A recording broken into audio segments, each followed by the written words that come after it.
Welcome back. ఓ range లో comeback ఇస్తామని అంటున్నారు. వస్తాం, మళ్ళీ వస్తాం, ఈసారి మామూలుగా ఉండదంటూ కాన్ఫిడెంట్ గా ఉన్నారు. కట్ చేస్తే గ్రౌండ్ లో ప్రిపరేషన్ మాత్రం అంతంత మాత్రంగానే ఉందట. అధినేత ఒకటి తలిస్తే లీడర్లు మరో రూట్ ను ఫాలో అవుతున్నారట. బాస్ ఆదేశాలు ఇచ్చి వదిలేస్తే ఆ ఆర్డర్స్ ఇంప్లిమెంట్ అవ్వట్లేదట.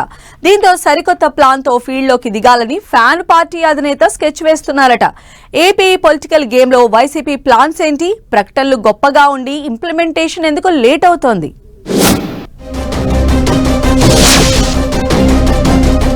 అటు స్థానికం, ఇటు కోటి సంతకాలు. వైసీపీ స్పీడేది? వైసీపీ అధినేత జిల్లాల పర్యటన ఆలస్యమవుతుందా? నియోజకవర్గాల్లో ఇన్ఛార్జీలు యాక్టివ్ అవ్వట్లేదా? అధినేత ఇచ్చిన ఆదేశాలు గ్రౌండ్ లో అమలు కావట్లేదా? ఏపీ పొలిటికల్ రేసులో వైసీపీ గేర్ మార్చబోతోందా? రావాలి, మళ్లీ గెలవాలి, వచ్చేది కూడా మనమే, ఇక దూకుడే, ఫీల్డ్లోనే ఉండాలి, గ్రౌండ్ ప్రిపేర్ చేసుకోవాలి. లీడర్లకు వైసీపీ అధినేత జగన్ పదే పదే చేస్తున్న దిశానిర్దేశం ఇది. వచ్చే ఎన్నికల వరకు జనంలోనే ఉండి గెలిచి తీరాలని ఆశపడుతున్నారు. అందుకోసం గత ఏడాది నుంచే ప్రణాళికలు రచిస్తున్నారు. జిల్లాల టూరు చేపడతారు అని చెప్పి ఇప్పటి వరకు యాక్టివిటీ ఏం చేపట్టలేదు వైసీపీ అధినేత.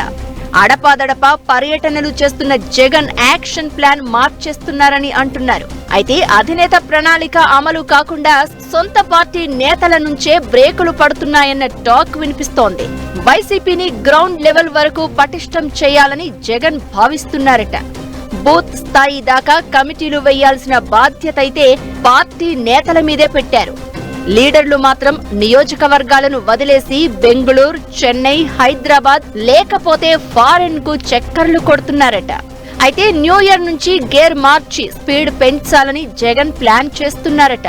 ఈ ఏడాది మధ్యలోనే జిల్లాల పర్యటన చేపడతాను అంటూ ప్రకటించిన వైసీపీ అధినేత ఇప్పటి వరకు జిల్లాల పర్యటనకు ప్లాన్ చేయలేదు. అయితే జనవరి తర్వాత ఆయన డిస్ట్రిక్ట్ టూర్లకు ప్రణాళిక రచిస్తున్నట్లు చెప్తున్నారు. 6 నెలల పాటు జగన్ జిల్లాల టూర్ సాగుతుందని అంటున్నారు. జిల్లాల పర్యటన తర్వాత 2026 జూలై 7, 8 తేదీల్లో వైసీపీ ప్లీనరీని నిర్వహించి 2027 జనవరి నుంచి జగన్ మహాపాదయాత్రకు శ్రీకారం చుడతారు అని అంటున్నారు. ఇక స్థానిక పోరు స్టార్ట్ అయ్యేలోపే జగన్ జిల్లాల టూర్కు ప్లాన్ చేస్తున్నారట. ఫిబ్రవరి నుంచి జగన్ జిల్లాల పర్యటనకు షెడ్యూల్ ప్రిపేర్ చేస్తున్నట్లు టాక్ వినిపిస్తోంది. ఇక మెడికల్ కాలేజీల పీపీపీ విధానంపై జగన్ పిలుపునిచ్చిన కోటి సంతకాల ఉద్యమం ఎంతవరకు వచ్చిందో క్లారిటీ లేదని వైసీపీ నేతలే చర్చించుకుంటున్నారు. తన హయాంలో మంజూరు చేసిన మెడికల్ కాలేజీలను కూటమి ప్రభుత్వం ప్రైవేట్ పరం చేస్తుందన్న ఆరోపణలతో జగన్ గత నెల 9న కోటి సంతకాల ఉద్యమాన్ని ప్రకటించారు. నర్సీపట్నం మెడికల్ కాలేజీ భవనాల పరిశీలనకు వెళ్లిన వైసీపీ అధినేత అక్కడే కోటి సంతకాల ఉద్యమంపై ప్రకటన చేశారు. అక్టోబర్ 10 నుంచి నవంబర్ 25 వరకు వివిధ దశల్లో ఆందోళన కార్యక్రమాలకు పిలుపునిచ్చారు. ఆందోళనల్లో చివరి రోజు అయిన నవంబర్ 25 మంగళవారం రాష్ట్ర గవర్నర్ నజీర్ ను కలిసి ప్రజల అభ్యంతరాలను తెలియజేస్తామని ప్రకటించారు. అయితే ముందుగా చెప్పిన ప్రకారం మెడికల్ కాలేజీలపై ఆందోళనలు చేసిన వైసీపీ ఆ తర్వాత సైలెంట్ అయిపోయినట్లు విమర్శలు ఎదుర్కొంటోంది. జగన్ పిలుపుతో నియోజకవర్గ కేంద్రాల్లో కార్యకర్తలు ఆందోళనలు చేశారు. కానీ అధినేత మాత్రం ఎక్కడా ఎప్పుడూ ఈ కార్యక్రమంలో పార్టిసిపేట్ చేయలేదు అంటున్నారు. ఇక చివరికి గవర్నర్ కు కోటి సంతకాల పత్రాలు సమర్పించాల్సిన రోజున ఆ కార్యక్రమం జరగలేదు. కోటి సంతకాల ఉద్యమంపై వైసీపీ నుంచి ఎలాంటి ప్రకటన విడుదల కాకపోవడం చర్చనీయాంశంగా మారింది.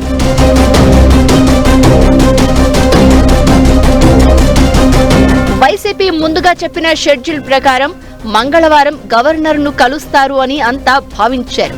జగన్ ఆ విషయం మరిచిపోయారో లేక ఇంకో రోజుకు వాయిదా వేశారో కానీ ఆయన మంగళవారం పులివెందుల పర్యటనకు వెళ్లిపోయారు. ఇదే సమయంలో వైసీపీలో ఇతర నాయకులు ఎవ్వరూ కూడా కోటి సంతకాల ఉద్యమంపై ఎలాంటి ప్రకటన చేయలేదు.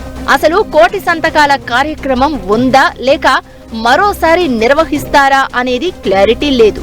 మెడికల్ కాలేజీలపై వైసీపీ చేపట్టిన ఉద్యమంతో కూటమి ప్రభుత్వం ఇరకాటంలో పడడం ఖాయమన్న చర్చ జరిగినా చివరికి ఆ కార్యక్రమాన్ని వైసీపీనే చివరిదాకా తీసుకెళ్లలేకపోయిందన్న టాక్ నడుస్తోంది.